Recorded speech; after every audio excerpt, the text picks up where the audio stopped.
Fluorocarbon, the invisible line. Is it really any more invisible underwater than monofilament line?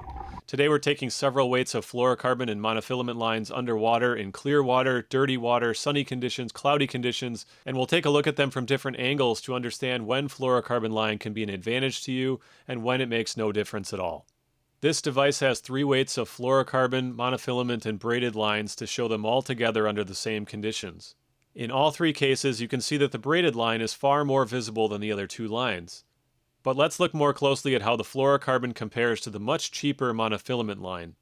The lines are being lowered to 20 feet deep in this clear, slightly green water. The monofilament and fluoro lines are both nearly invisible in the 6-pound, 30-pound, and 50-pound weights.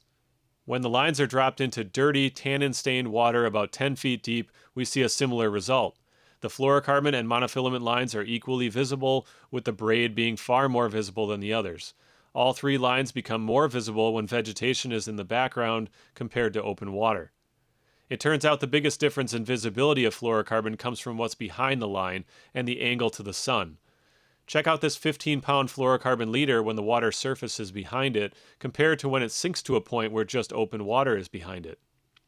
Visibility of all these lines is low when they're tilted away from the bright clouds, but they become very visible when the bright sky is in the background. We see the same result in direct sun as we rotate the sun angle all the way around these lines. It's invisible when facing away from the sun, but very visible when looking toward the sun. So here's the bottom line. The fluorocarbon lines were equally as visible as monofilament in 6-pound, 30-pound, and 50-pound weights. It didn't matter whether the water was clear or dirty, stained or not stained.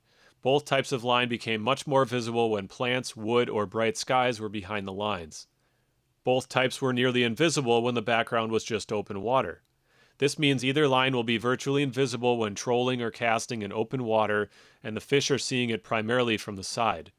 When fishing around vegetation or wood, or when fish might be looking up at your line, count on the line being more visible. You may want to reduce the weight of your line in order to reduce visibility.